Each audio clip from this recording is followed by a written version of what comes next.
أعوذ بالله من الشيطان الرجيم.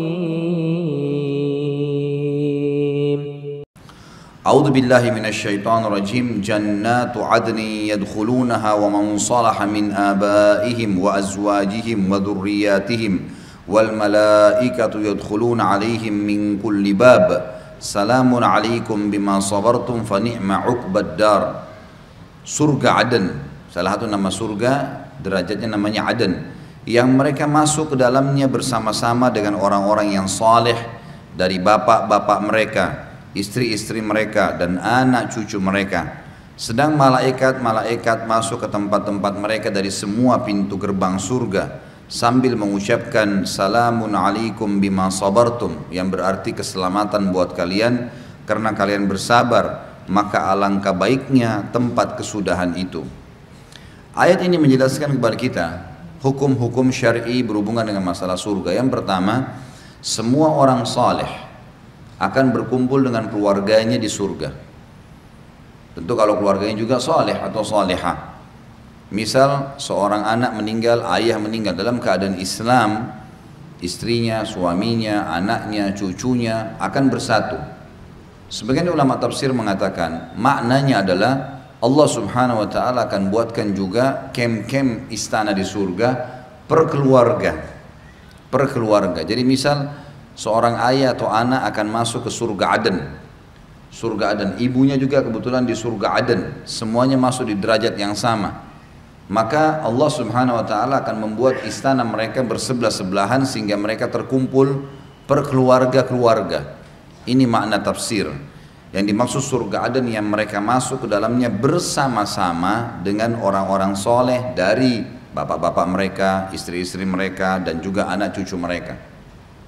Ini jelas bahwasanya mereka akan berkumpul. Khusus masalah suami istri, selama mereka tidak bercerai, maka mereka akan berkumpul, diambil daripada ayat ini. Karena di sini dikatakan akan disamakan dengan istri-istri mereka. Ini berarti akan bersatu, kecuali kalau si perempuan ini menikah dengan laki-laki lain karena perceraian atau karena meninggal suaminya, maka tentu dia akan berkumpul dengan suaminya yang terakhir. Itu yang pertama. Yang kedua, disebutkan ada pintu gerbang surga dan malaikat akan memenuhi pintu-pintu gerbang ini sambil mengucapkan salamun alaikum, selalu keselamatan buat kalian, keselamatan buat kalian karena kalian telah bersabar. Sabar di sini maksudnya adalah, kata ulama tafsir, mengikuti hukum-hukum Allah. Yang diperintahkan dikerjakan, yang dilarang dijauhi.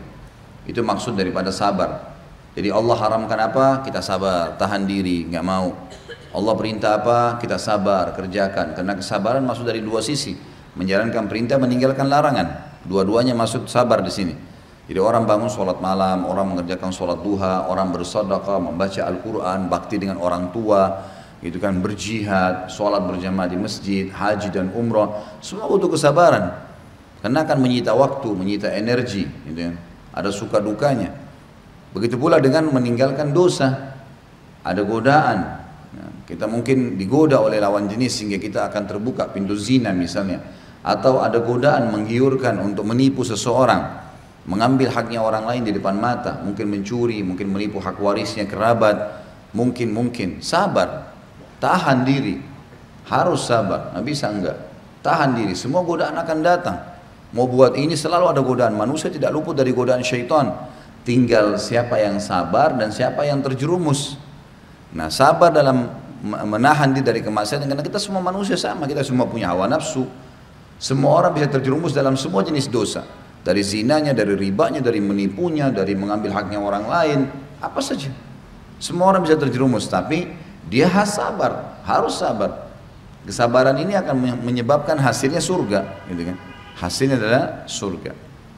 Masuk dalam hukum juga di sini adalah diambil sebuah pelajaran di penutupan ayat, kalau surga itu sebaik-baik tempat kembali. Kata ulama tafsir, yang dimaksud sebaik-baik tempat kembali adalah tidak ada lagi capek, nggak ada lagi letih, nggak ada lagi gangguan orang, nggak ada lagi kematian, nggak ada sakit.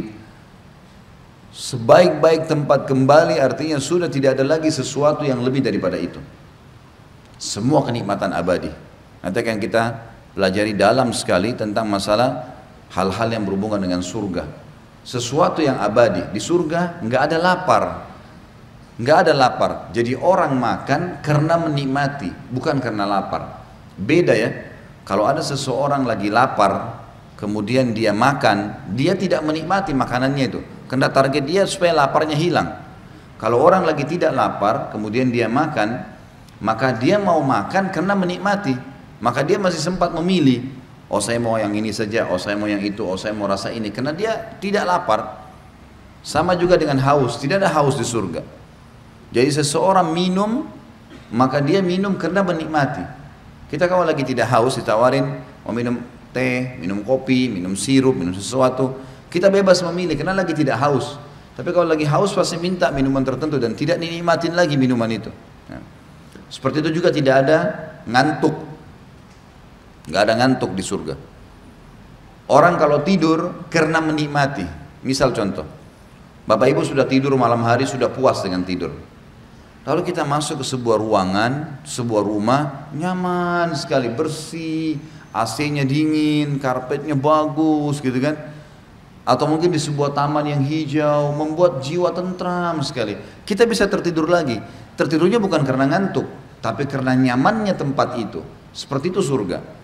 Jadi tidak ada ngantuk, nggak ada lapar, nggak ada haus. Juga tidak ada kenyang. Tidak ada kenyang. Ahli surga akan makan sepuasnya, nggak ada kenyang. Dia akan makan, dia hanya berhenti karena dia mau berhenti, bukan karena kenyang. Jadi dia bisa menikmatin semua pohon yang jutaan pohon di istananya, nanti akan kita jelaskan pohon-pohon surga. Itu dengan tidak berhenti kecuali memang dianya mau berhenti, dia mau pindah ke tempat yang lain. Di dalam sebuah hadis nanti kita pelajari, kalau ahli surga itu akan makan, minum, dan makanan minum ini tidak ada batasnya, tidak ada habisnya, tidak ada haus, tidak ada lapar, dan ya, pada saat mereka sudah makan dan minum yang tidak dibutuhkan oleh tubuhnya, langsung spontan keluar dalam bentuk keringat. Jadi yang dia makan langsung keluar dalam bentuk keringat yang tubuhnya nggak butuh. Dan keringat itu pun, peluh itu pun lebih wangi dari bau kasturi. Jadi nggak ada kenyang, nggak ada lapar, nggak ada kenyang, sepuas-puasnya, nggak ada ngantuk. Kalau tidur pun dengan santai karena menikmatinya. Ini juga orang, subhanallah, orang kalau tidur bukan karena capek, ya, bukan karena ngantuk, tidurnya itu tidak pakai waktu. Mau 15 menit, mau 10 menit, mau setengah jam, mau 3 jam. Memang dia tidur gak ada beban. Dan dia tidak ada pikiran, oh saya baru tidur 3 jam ini. Nggak ada. Lain dengan orang yang capek, orang yang targetnya karena ngantuk. Dia butuh berapa jam. Wah ini baru 2 jam nih, paksain tidur lagi. Tapi kalau orang tidur bukan karena ngantuk, bukan karena capek, dia tidur itu berapa menit pun, wah puas rasanya. Berapa jam pun puas. Itu keadaan. Semua ini teman-teman sekalian masuk dalam makna ayat Al-Quran penutupan, dia sebaik-baik tempat, ya, fani ma'uqbad dar itu tempat tinggal, paling nyaman. Semua sisi temboknya, sisi tanahnya, warnanya, permadaninya, bantal-bantalnya, nanti akan kita pelajari semua. Ayat-ayat menjelaskan masalah itu, ada permadani, ada bantal-bantal yang tertata rapi, ada singgasana, ya. Kemudian ada pohon-pohon yang luas gitu. Ada trap-trap tingginya beberapa istana yang dia bisa pindah-pindah. Pelayan-pelayan yang dipenuhi. Satu orang di surga itu memiliki minimal 10.000 pelayan. Satu orang punya 10.000 pelayan sendiri saja. Dan pelayan ini super sempurna. Semua bidadaranya laki-lakinya gagah sekali, semua bidadarinya cantik sekali, sempurna. Sampai dikatakan dalam sebuah riwayat yang sahih, nanti akan masuk seorang pun di surga ke surga, lalu dia temuin seorang pelayan laki-lakinya sangat tampan, bercahaya dan luar biasa, sampai dia mengira orang ini malaikat. Dia mengatakan, apakah kamu salah satu dari malaikat? Dia mengatakan, bukan, saya salah satu pelayan Anda di sini. 10.000 orang pelayan. Manfaat yang paling besar bagi kita orang-orang beriman mempelajari surga, dunia ini jadi kecil kalau kita sudah pelajari. Hilang semua itu ego untuk memperebutkan masalah dunia ini. Kita akan lihat, oh ini kecil dunia, akan kita tinggalin semua di sana itu akhirat. Sampai seseorang pernah bersedekah dari salah satu salafus saleh. Setiap selesai itu dagangannya, dia pasti dapat, dia sudah dapat keuntungan buat rumahnya, kebutuhan rumahnya. Sisanya modalnya dikembalikan, sisa itu keuntungan dikasih sedekah, selalu tiap hari sedekah. Teman-temannya pedagang yang lain semua sibuk, keuntungan setelah keluarin kebutuhan keluarga, setelah modal kembali, sisanya dipakai nabung, beli emas disimpan. Sampai akhirnya teman-temannya memiliki gudang-gudang emas, dia tidak ada. Tetap seperti biasa saja gitu, usahanya maju, tapi dia tidak ada punya simpanan. Teman-temannya hanya bilang, hai fulan, kami sudah punya segudang emas, kamu belum punya, karena kamu selalu bersedekah, kamu nggak pernah simpan gitu. Kamu tidak sayang sama hartamu. Maka jawaban orang beriman berbeda. Dia mengatakan justru karena saya sayang harta saya ingin bawa harta saya sampai ke sana, sampai ke akhirat.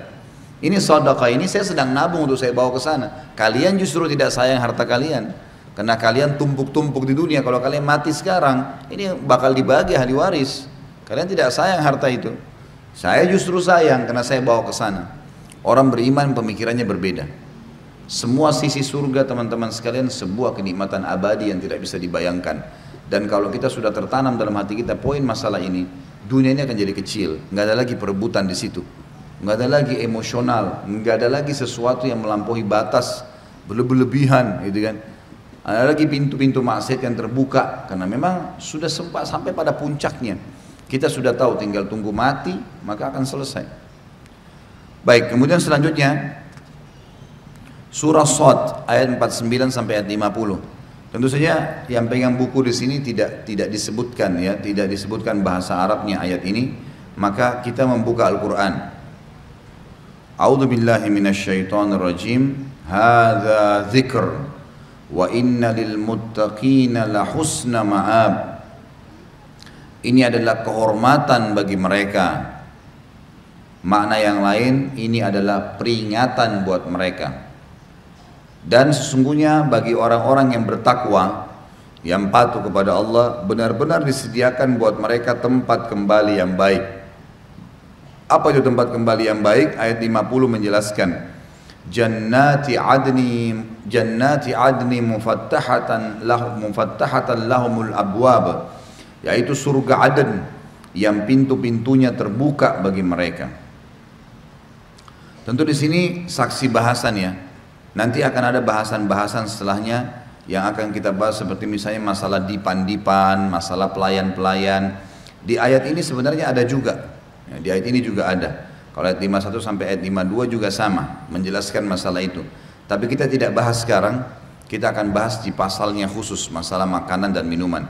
Saksi bahasan kita sebenarnya adalah ayat 50-nya.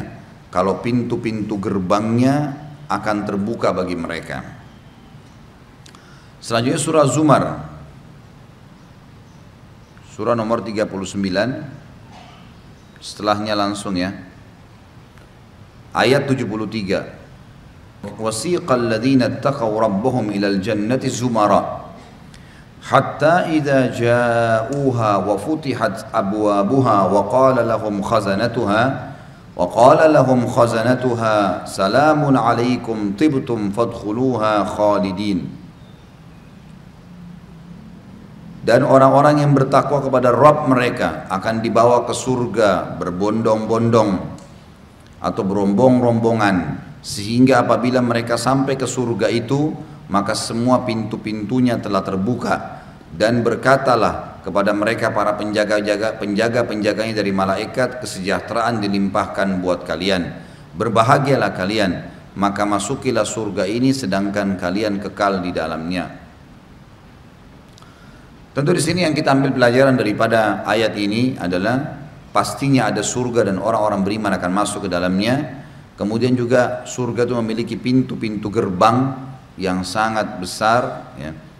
Dan nanti akan kita jelaskan hadisnya. Di antaranya hadis kata Nabi SAW, surga punya 8 buah pintu, satu daun ke daun sebelahnya itu jaraknya 40 tahun. Jadi sebuah pintu gerbang yang sangat besar. Tentu kalau kita lihat istana-istana, selalu istana-istana raja itu pasti pintu gerbangnya besar-besar ya. Sebuah rumah akan kelihatan mewah kalau pintunya besar, tinggi besar. Kita lihat misalnya pintu-pintu masjid haram sekarang, besar-besar, tidak ada pintu kecil gitu kan. Makin besar pintu itu makin mewah kelihatan, karena butuh pondasi yang kuat, sehingga memang dia bisa terbuka sebuah pintu yang sangat besar, sesuatu yang positif. Makanya pintu besar jarak 40 tahun surga ini memang sebuah pintu gerbang yang raksasa, yang luar biasa. Kemudian dikatakan kalian akan disambut ya, oleh penjaga-penjaganya dari para malaikat, penjaga-penjaganya dari para malaikat, dan mereka akan selalu mengatakan kesejahteraan. Sejahtera tahu Bapak Ibu sekalian ya.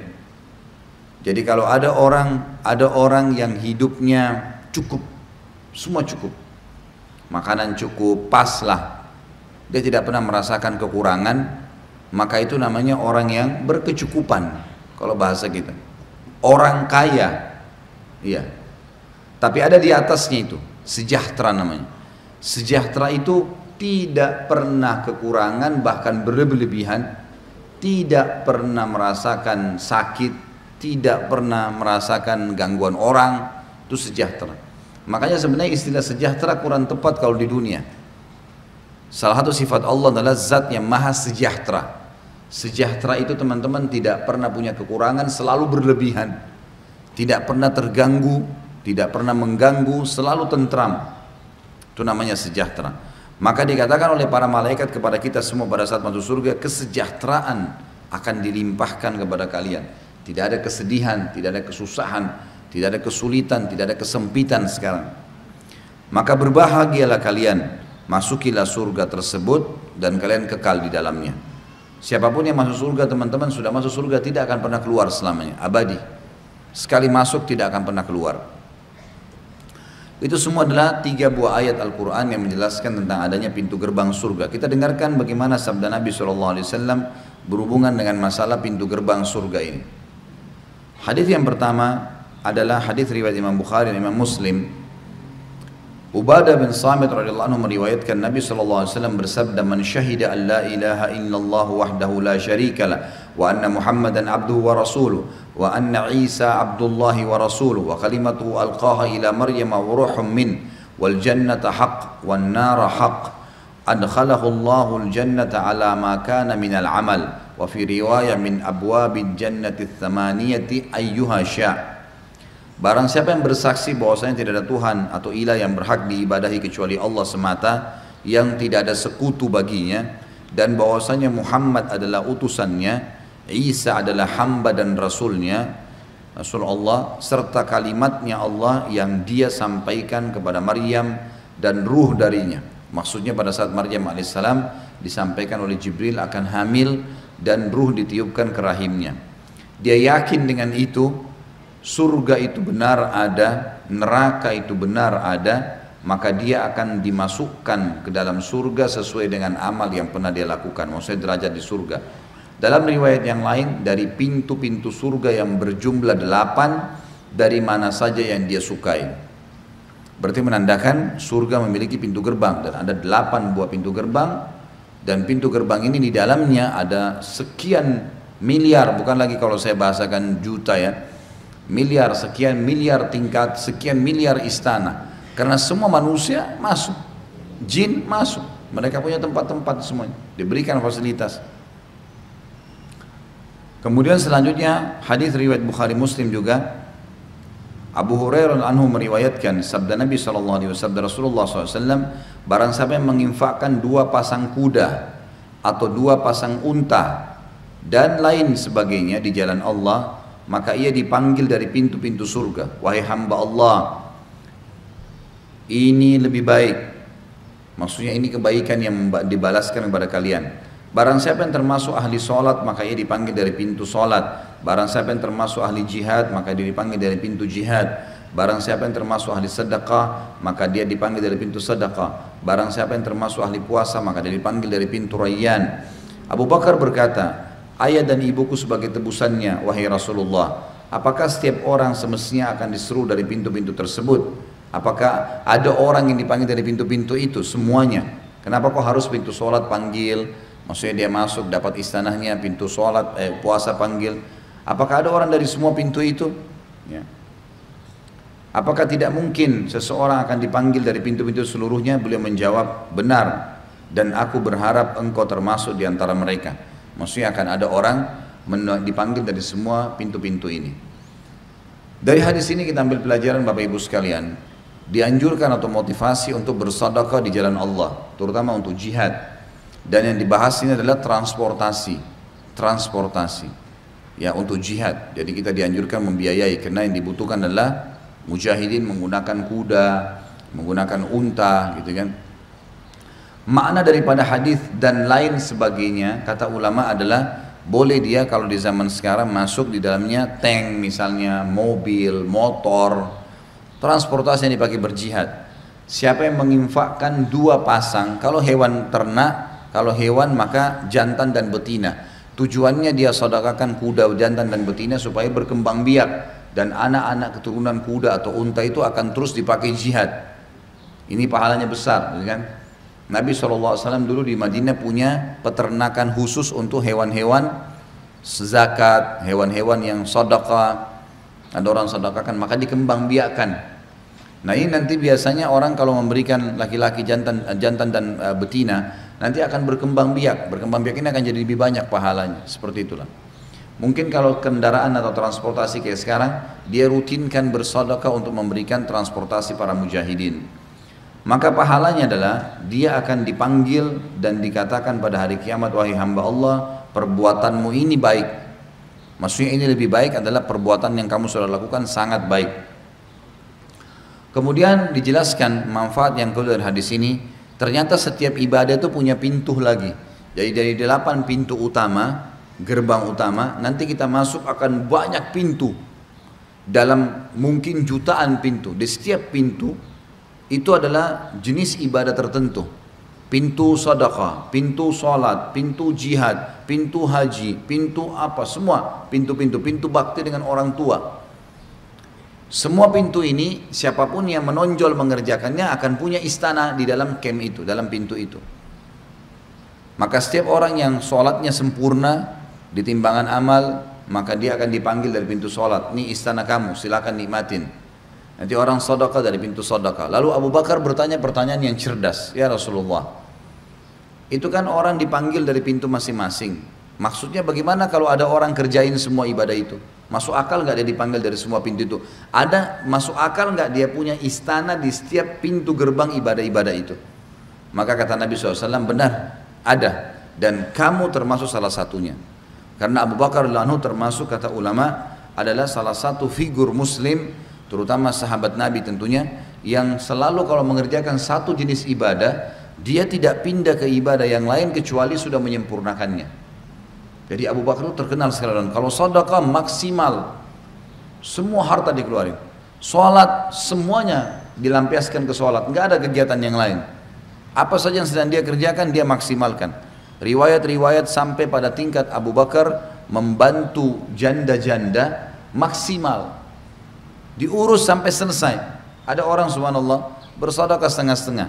Misal orang ini lagi butuh sesuatu, kemudian dia tahu dia mampu, cuma dia bilang untuk apa nih, saya kasih sekian saja. Orang ini punya utang 1 juta, dia butuh sekali untuk diselesaikan misalnya. Tapi kita tahu dan kita mampu menyelesaikan, cuman ya sudahlah, biar dia cari sama orang lain, biar dia usaha, biar dia apalah. Sekarang saya kasih 100.000 aja, dapat pahala, tapi beda, ini belum maksimal. Orang yang maksimal di satu jenis ibadah, maka dipastikan dia akan punya istana di jenis ibadah itu.